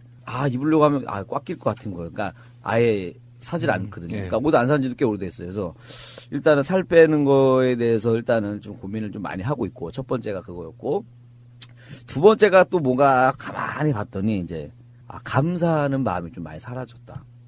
그러니까 작은 거에 좀 감사하는 마음이 사라지게 큰 것 같아요. 제가 예전에 난 참 바보처럼 살았군요 불렀던 김도양 선생님 이제 행사 때 한번 이렇게 인터뷰한 적이 있었는데 그분이 굉장히 표정이 좋아요. 실제로 봐도 얼굴이 환하시단 말이에요. 나이 연세가 있으셔도 그 케겔 운동만 갖고 그렇게 되신 게 아니거든요. 맨날 학물을 줘야 됩니다. 맨날 그 얘기 하시잖아요. 네, 케겔 맞아요, 운동 맞아요. 중요성을 항상 네, 강조하시는 분이신데 그분이 창작 활동도 지금 연세가 있어서 계속 하시거든요. 그리고 CM송도 굉장히 많이 하셨어요. 많이 유명한 하시죠. 거. 맞아요. 히트가 많으신 분이에요. 태교 음악도 하세요 그분. 그죠. 아이디어가 지금도 굉장히 샘솟으시는 분인데 그때 얘기할 때 제가 좀 와닿았던 게 뭐냐면 그 되게 감사하는 게 좀 남다르시더라고요. 아침에 딱 일어났을 때 옆에 누운 아내분이 잠자고 있는 게 너무 감사하다는 거야. 개가 짖는 소리를 듣는 게 너무 감사하다는 거예요. 그러니까 모든 걸 이렇게 감사로 시작을 하시더라고요. 그래서 그럼 대단하시다. 그거 참 쉽지 않을 텐데 이러고 있었는데 어느 날 보니까 그거는 고사하고 되게 좋은 일들조차도 감사를 잃어버리는 단계가 왔단 말이에요. 그러니까 뭐 바빴잖아요. 일도 많이 하고 되게 감사해야 되는데 막 너무 좋아가지고 해야 되는데 그게 아니라 그걸 또 잘 끝내야 되는 게 또 스트레스인 거야. 준비해야 되고 뭐 해야 되고 잘 끝내야 되지 하면서 일 막상 끝나고 나면은 그 느낌을 잠깐 받아요. 근데 그 준비하는 과정이 스트레스 너무 긴 거야. 그럼 이걸 끝내고 나면 또 다른 게 있잖아요. 네. 그러니까 기쁨이 잠깐 누리고 또 다른 거 준비하면서 스트레스 받고. 그러니까 요거를 한 몇 달을 이렇게 딱 하다 보니까 이게 좀 이제 사람이 멘탈이 좀 나갔다라는 느낌, 이제 멍한 느낌 있잖아요. 네. 그러니까 몸만 왔다 갔다 하고 정신은 생각하지 딴 데 있는 것 같은데. 저 얼마 전에 제 식당에서 식사하고 있는데 옆자리에 송년회 중이었나 봐요. 네. 되게 교회에서 나오셨는지 성당에서 나오셨는지는 모르겠는데 어떤 아저씨 한 분이 딱 들어오시면서 그 모임에 있는 분들한테 인사를 하시는 게 인사말이 매사에 감사합니다 할렐루야 하면서 악수를 딱 하시는 거예요. 맞아요. 너무 좋은 거야 그 인사말이. 원래 그 범사에 감사. 예, 그러니까 뭐 매사에 범사였나 매사였나 모르겠는데 예, 뭐 거야, 아마. 감사합니다 할렐루야 하시는데 저렇게 이쁘게 인사할 수도 있구나 싶더라고요. 네. 맞아요. 그래서 제가 좀 강아지를 키우잖아요. 강아지가 참 좋은 거 중에 하나는 걔는 항상 기뻐해. 정말 감사하는 게 남달라요, 강아지들이. 그렇죠. 정말 작은 거예요. 그러니까 간식을 지금 몇 년째 먹었거든요. 똑같은 간식을. 그러면은 좀 질릴만도 하고 간식을 해도 반응이 안 와야 되거든요. 이제 또 저거야 이렇게 해야 되는데 또 꼬리 흔들고 막 좋아갖고 뛰고 그런단 말이에요. 정말 작은 거에 감사하는 거를 저는 걔한테 느낍니다. 저는 좀 힘이 들 때 지금 여기에 하나 보여드릴 게 있는데 요 목걸이를 제가 만들었어요. 그러니까 요거는 이제 아쿠아마린에다가 요걸 제가 묶었거든요. 묶어서 흔히 말하는 이게 그래티튜드 락이라고 부르는 거예요. 그러니까 감사의 돌. 네. 아침에 자다가 이렇게 감사합니다. 볼 때마다 볼 때마다 생기게 감사해야지. 그리고 실제로 인터넷에도 그래티튜드 락이라고 쳐보면 외국에서 그냥 돌에다가 그래티튜드라든지 아니면 땡큐라든지 이거 써가지고 지가 손으로 써놓고 $10씩 팔아요. 예, 그런 게 있어요. 주머니 넣고 다니든지 책상에 놓고 있다가 아니면 자동차 열쇠하고 항상 가지고 다니다가 부딪히면은 억지로라도 감사하자. 이제 이런 걸로 하더라고요. 그래서 저도 그냥 좀 힘들 때 이걸 만들었어요. 그리고 항상 이렇게 차고 다니죠. 맞아. 이렇게 좀 요요 마음이 좀 필요한 것 같은데. 그래서 예전에 어떤 영상을 하나 봤는데, 아프리카 같은 데서 어느 부족인데, 누가 잘못을 하잖아요. 엄청 심한 잘못을 하면은, 개를 이제 가운데 세워놓고, 되게 걔네 마을에서 나름 심각한 잘못을 한 거예요. 뭘 훔쳤다던가, 뭐 이상한 걸 한 거예요. 그러면 보통은 이제 막 혼내고 어디 가둬놓고 막 이러잖아요. 근데 걔네는 동그랗게 원을 만들어갖고, 그 사람한테 감사했던 걸 다시 얘기한다는 거예요. 나 이 사람이 그때 나 목마를 때 물 갖다 줬어요. 그때 너무 감사했다고. 그러면 다 돌아가면서 이 사람한테 감사한 걸 막 얘기하잖아요. 그럼 그 사람이 바뀐다라는 거예요. 내가 이렇게 쓸모 있는 사람이구나 하면서 딴 사람이 된대요. 그 감사의 힘이라는 그 영상이 있어요. 그래서 저도 보면서 그걸 되게 놀랬거든요. 진짜 이게 치유의 효과가 있겠구나라는 생각을 했었는데. 어쨌든 감사하지 못한 거에 대한 좀 반성을 좀 했고, 그 다음에 이제 아까 전에 얘기했던 거 운동에 대한 것 좀 했고, 그 다음에 이제 또 저도 이제 우차사라는 개그 프로가 이제 사라졌잖아요. 사라지고 나서 사실 올해 좀 생각을 되게 많이 한 것 같아요. 이것저것 막 해야 된다라는. 그러니까 평상시 늘 하던 거에서 이제는 약간 그래도 기존에 있던 내가 그 계단 하나가 있었다면 그 계단을 누가 치워간 거예요. 개그라는 그 틀을 빼간 거잖아요. 맞네요. 그러다 보니까 이제 또, 이제는, 뭘 해야 되지? 뭘 할까? 하면서 고민을 좀 초창기 때부터 많이 했던. 썰빵. 하고. 썰빵. 썰빵도 하고, 뭐 여러 가지 하지만 썰빵도 요즘 댓글 때문에 짜증나가지고 하기 싫더라고요, 진짜 그것도. 내가 기분이 이런 상태니까. 이것도 좀, 내가 이거 뭐, 오히려 나는 혼자 있으면 언제가 조용히 이렇게 있다 보면 다시 또 올라오거든요. 회복이 된단 말이에요. 혼자 나랑 대화도 많이 하고 스스로 이렇게 좀 바람도 쐬고 하면 금방 좋아지는데 그 댓글을 보면 이게 더 길어지는 거예요. 오히려 빨리 회복이 안 되네. 그러니까 오히려 내가 그래서 요즘 왜 느끼냐면 내가 이렇게 컨디션이 안 좋은데 자꾸 이렇게 방송을 계속 이 상태로 하는 게 맞는 건가? 요 고민도 많이 해요. 그럴만하네요. 차라리 어떤 분이 그랬거든. 내가 기분이 안 좋고 컨디션이 안 좋으면 누굴 만나지 마라. 오히려 그 사람하고 관계가 더 안 좋아진다. 차라리 약속을 미루고 이렇게 해야 되는데 방송이라는 것도 사실 저는 같다고 생각하거든요. 내가 기분이 업데이트지 않고 너무 좋지 않으면 잠깐 쉬는 것도 맞다고 봐요. 개인적으로는. 그럴 때는 웃음을 주는 일은 푸나님을 한번 생각해 보시는 게 어떨까요? 대단하신 거. 내가 대단하다고 그러니까 이게 푸나님도 사람인데 왜 그 감정에 굴곡이 없겠어요. 그런데도 일단 하시잖아요. 저도 이렇게 뭐 매일 출연하는 건 아니지만 그 일주일에 한두 번씩 오면서도 귀찮다는 생각을 해본 적이 있어요. 그런데 좀 너무 나 부끄럽다고 해야 되나? 그러니까 제 기분 상태와 상관없이 어차피 이 방송을 기다리시는 분들은 계시잖아요. 그러니까 제가 잘하고 못하고는 두 번째죠. 중요한 게 아니죠. 그러니까 그 자리를 채워 넣는 게 제일 중요한 거잖아요. 저는 그 마음 상태로 채워 넣었는데 일이 좋은 글을 다니까 안 그래도 열받아 죽겠는데 더 열받더라고 이게. 결국에는 그것도 방송하는 과정의 하나죠. 어떻게 다 칭찬만 들을 수 있겠어요. 근데 진짜 일주일에 한 번씩 뭘 한다, 아니면 일주일에 2번, 3번씩 한다는 거, 그렇게 해서 매번 해야 된다는 게 그 스트레스를 저는 잘 알잖아요. 어쩔 때는 이제 새벽에 7번, 수요일에 한 번, 금요일에 한 번, 주일에 한 번. 엄청 많거든요. 막 10번씩 서는데 정말 이해가 돼요. 그 반응이나 이런 게 좀 이상하게 오거나 아니면 이제 혹시라도 뭐 제 아내와 문제가 있든지 자식 걱정이 있든지 뭐 경제적인 걱정이 있으면 정말 힘들거든요. 2배, 3배 되는데 김리 씨 마음이 이해가 돼요. 그런데 그거는 우리가 좀 다시 한번 생각해 볼 필요가 있어요. 그러니까 결과를 정해놓고 기대하는 거잖아요. 이렇게 됐으면 좋겠다는 걸.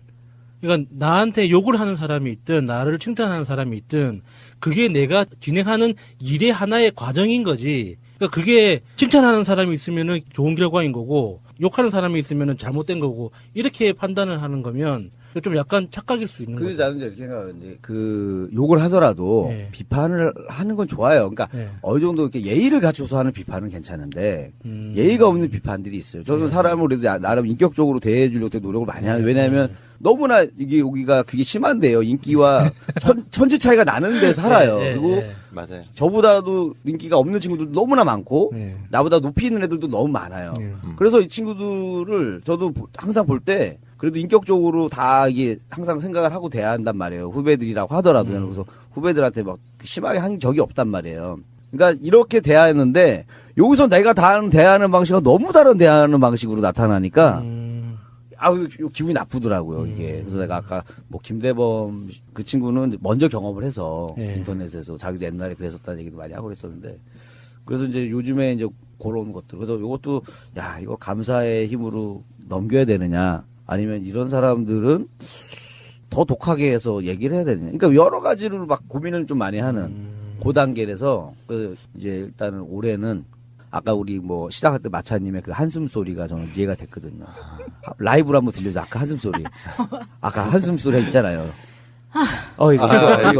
이거가 이해가 됐어요. 1년간 하셨는데 힘들만도 하다고 내가 그러잖아요. 저는 잠깐 몇 개월 하고서도 이걸 했었어요. 그리고 이 얘기를 해드리고 싶어요. 그러니까 왜 안티가 눈에 띄는지 알아요? 찬티들이 활동을 안 하니까 안티들이 댓글밖에 안 보이는 거예요. 그러니까 여러분들도 좀, 좋았어. 그러면 속으로만 갖고 있지 말고 좀 달아주시고, 좀 티를 내세요. 그러니까 여러분들이 표현을 안 하니까 이 악플러들 글밖에 안 보인다고 저는 생각을 들어요. 그래서 여러분들도 이렇게 진짜 이렇게 자신의 시간과 노력을 들여서 활동하시는 분들한테 좀 이렇게 좀 감사의 글도 많이 남겨주시고, 주변 사람한테도 좀 감사했으면 좋겠다라는 마음으로 저는 오늘 반성문을 이렇게 좀 정리를 했습니다. 그래서 이런 중대한 거를 협의를 하냐 말도 안 된다라고 얘기를 했었는데 이번에 나온 TF에서 나온 자료를 보면 이병기 전 국정원장이 주도를 해서 했다는 거예요. 이것 또한 말이 안 돼요.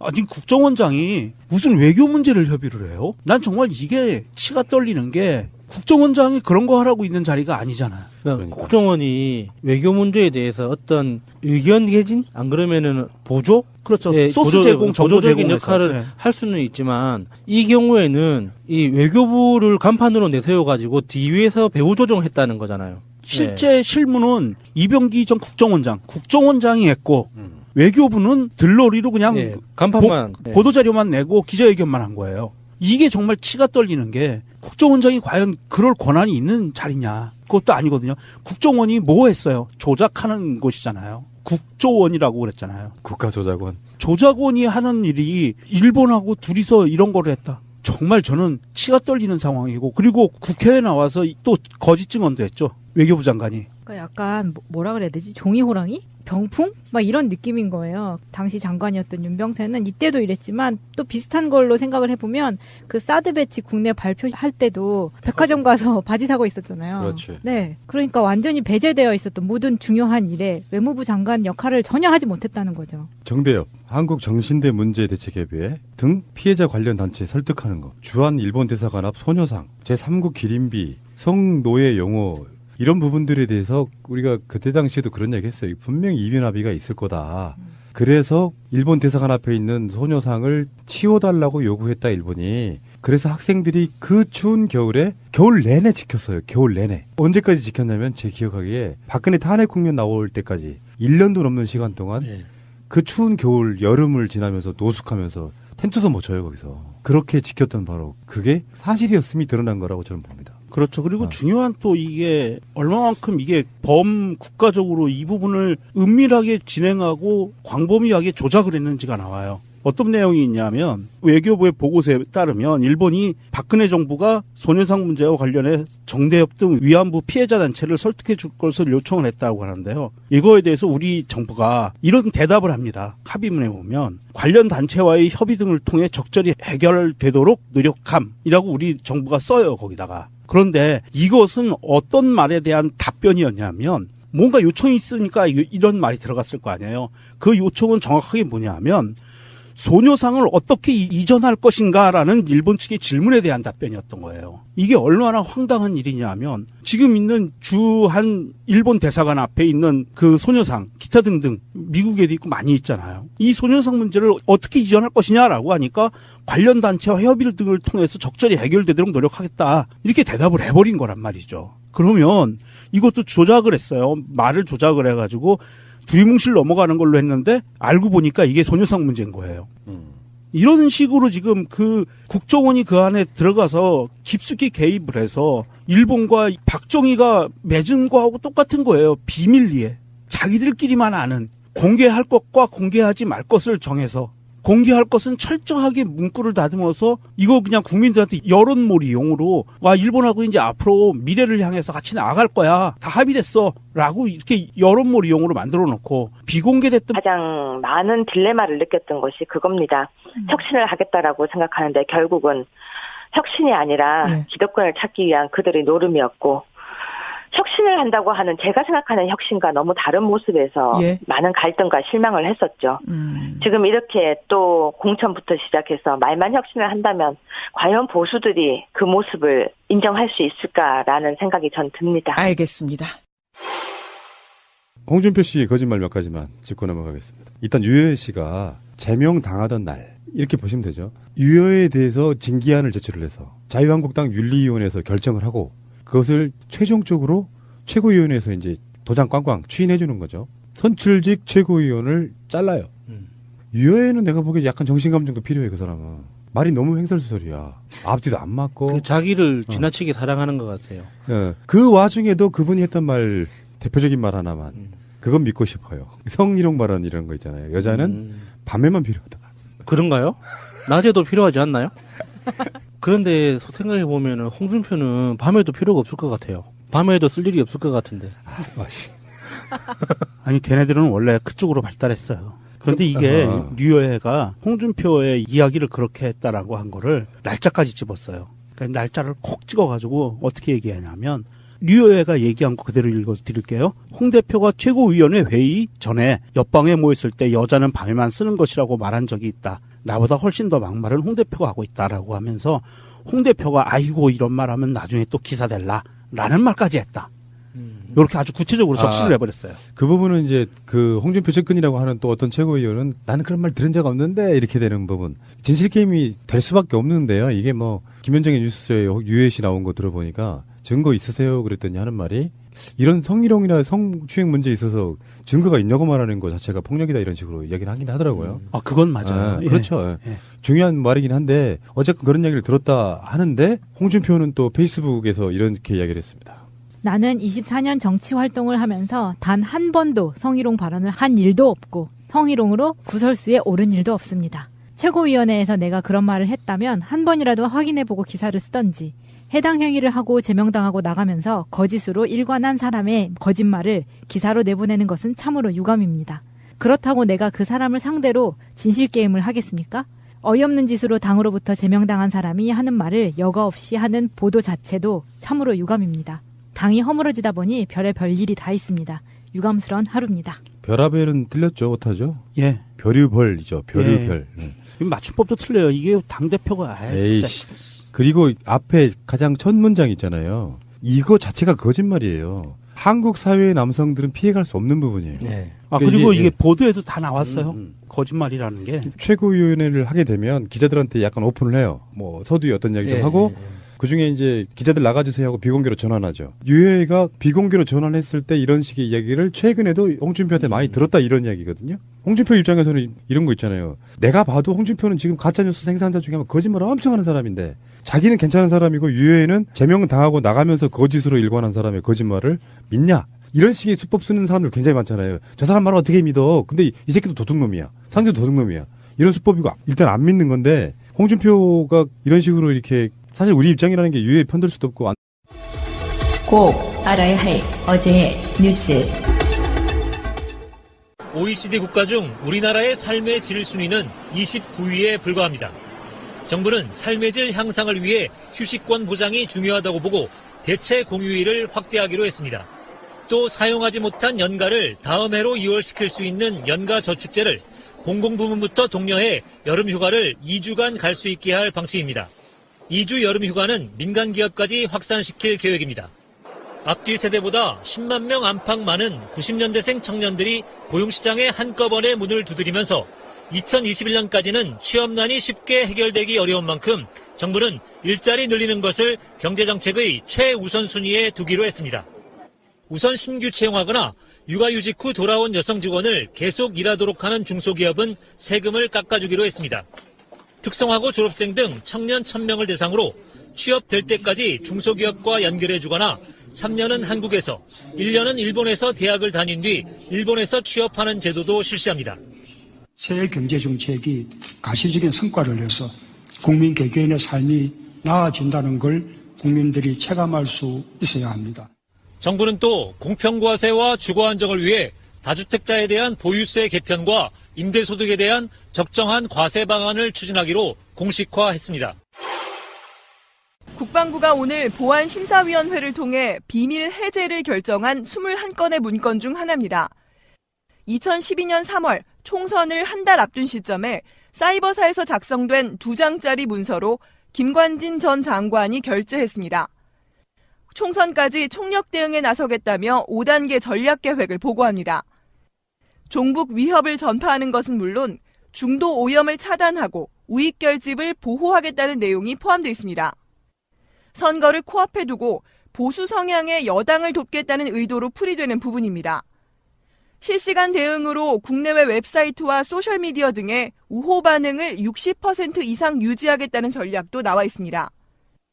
북한과 종북 세력에 대응하겠다고 했지만 실제로는 일반 시민을 상대로 한 여론전을 펼친 겁니다.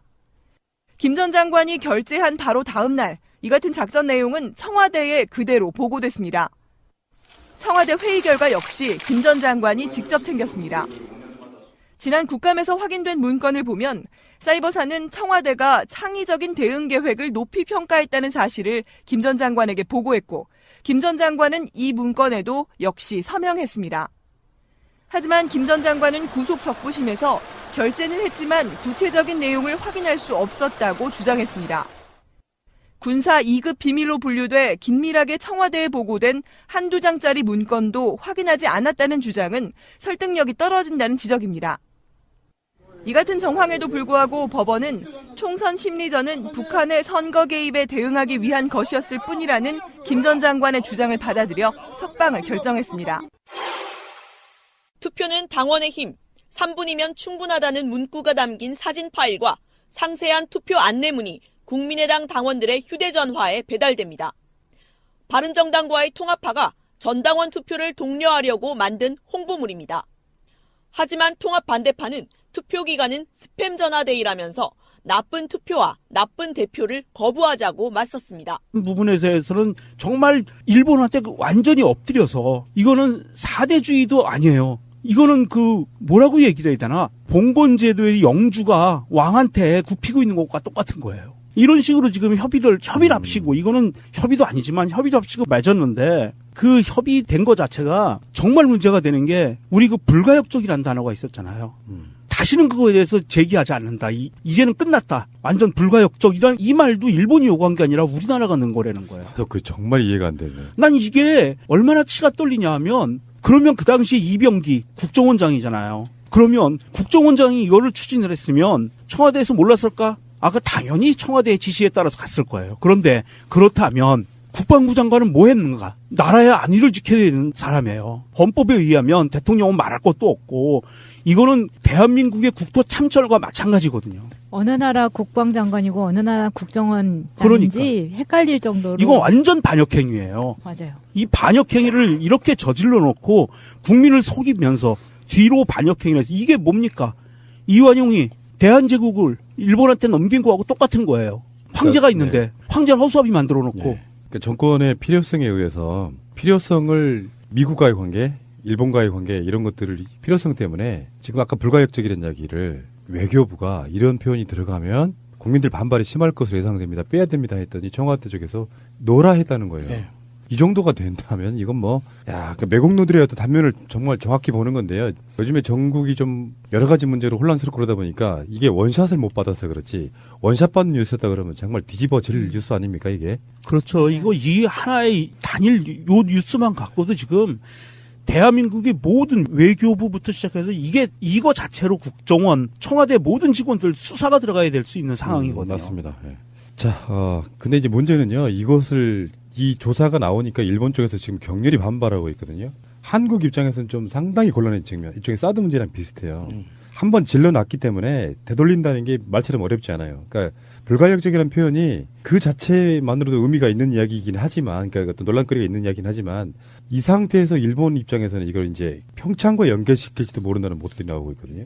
평창에 안 가, 니들 이러면. 이러면 상당히 곤란해지는 거예요. 그러니까 사드랑 약간 비슷한 게 예주 이런 게 없었다고 하면 문제가 안 될 문제잖아요. 그냥 한일 관계에서 관계는 유지하지만 위안부 문제에 대해서는 해결하지 않은 채로 뭔가 이렇게 소통을 하고 있는 관계까지의 문제가 아니라 국가와 국가대의 어떤 나름대로 조약이었기 때문에 이것을 이쪽 정권이 잘못했다고 해서 일본 입장에서는 한국이 이걸 뒤집는다고 하면 결국은 하나의 한국 정부가 두 가지 말한 것밖에 안 되는 상태이기 때문에 곤란해진 상태라서 지금 강경화 외교부 장관의 입장도 굉장히 곤란해진 상황이에요. 조금이라도 우리나라 정부의 밝혀진 진상조사 결과이지 한국 정부의 시각은 아닐 수도 있다, 일치하지 않을 수도 있다라는 애매모호한 말로 지금 상황 자체를 어렵게 지금 헤쳐나가고 있는 그런 모습이 보이거든요.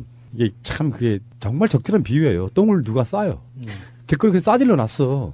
누군가는 열심히 치우는 거예요. 근데 끝이 없는 거야 이게. 그게 제 친구가 그런 표현을 했더라고요. 똥은 아무리 예쁘게 싸놔도 똥이라고. 자, 알겠고요. 잠시 후에 다시 오겠습니다.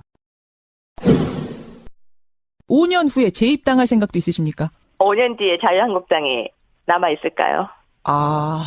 당이 사라질 거라고 보세요? 저는 그 안에서 제가 양측 의원들도 분주하게 움직였습니다. 안철수 대표는 아예 바른정당을 찾아 통합 의지를 강하게 밝혔습니다. 통합이 양당이 생존하고 또 더 나아가서 대한민국을 바꿀 수 있다는, 역사를 바꿀 수 있다는 믿음이 있기 때문에 저는 제 가진 모든 것을 다 걸고 이 일을 추진하고 있습니다. 통합 반대파는 법원의 투표 금지 가처분 신청 기각 결정을 받아들인다면서도 여전히 투표의 법적 효력은 없다고 맞섰습니다. 당대표 재신임 투표는 결과에 상관없이 당을 분열시킬 뿐입니다. 통합 찬성파들이 주로 참여한 것으로 보이는 첫날, 투표율은 저녁 7시 현재 13%를 넘겼습니다. 방송 중간에 좋아요를 눌러주시면 새날팀들에게 큰 힘이 됩니다. 미리 감사합니다. 트위터가 진짜 언론입니다. 예, 일단 달력, 새날 달력에 대한 이야기 잠깐만 하겠습니다. 지금 새날 달력이 펀딩 말고 구입하는 용도로만 굉장히 많은 분들이 들어오고 있다고 하던데요. 펀딩 할 때보다 추가 구매가 지금 확실히 더 많은 것 같아요. 그래서 부담스러웠던 거지, 사진 넣고 이런 게. 네, 그러셨나 봐요. 그래서 오히려 그냥 구매만 하시는 분들이 많아서 지금 새날베스트닷컴 들어가시면은 바로 구매도 가능하시고 그 입금 확인도 가능하시거든요. 그런데 지금 저희가 녹음 끝나고 택배 포장하고 해야 되는 게 있어서 약간씩 밀리고는 있는데 순차적으로 배송이 되고 있으니까요. 조금만 기다리시면 받아보실 수 있을 것 같습니다. 역시 달력에 대한 호평은 여전하더만요. 저의 사진을 제외하고는 험잡을 때 한 것도 있었다. 뿌듯합니다. 요즘 게시판에 그 후기 올려주시는 분들 고맙습니다. 네, 아이디어 참 좋았어요. 야수님 아이디어. 그리고 지금 몇 개 안 남은 걸로 알고 있는데. 네, 그래서 주문을 어느 정도 들어오면은 저희가 이제 수량이 다 되면은 마감을 해야 되니까 그 전에 주문하실 분들은 빨리 하셔야 될 것 같아요. 예, 알겠습니다. 제도로서의 민주주의가 흔들리고 구타는 일은 이제 없습니다. 민주주의가 밥이고 밥이 민주주의가 되어야 합니다. 오늘 외교부에서 위안부 합의 관련한 지금까지 조사 결과를 발표했어요. 그리고 여성가족부의 화해치유재단 등 이런 걸 다 점검해서 발표를 했는데 대표적인 건 이런 거예요. 이면 합의가 있었다. 이게 가장 중요한 키워드 중에 하나였고요. 화해치유재단의 설립, 위안부 기록물 예산 중단을 지시한 것도 박근혜다. 여기까지가 나온 조사 결과입니다. 전 잊을 수가 없어요. 정확하게 만 2년 전이에요. 오늘 방송하는 날이 12월 27일이니까 2015년 12월 28일 우리가 수년 동안 수요일마다 수요 집회를 하면서 위안부 문제에 대해서 일본이 책임져라, 진상 공개하라 했던 바로 그런데 갑자기 정부에서 발표를 하죠. 깜짝 발표였잖아요. 일본과 위안부 문제에 대해서 합의를 했다. 그리고 나서 민심이 급격하게 멀어지는 요소 중에 하나가 이것이 아니었을까 싶어요.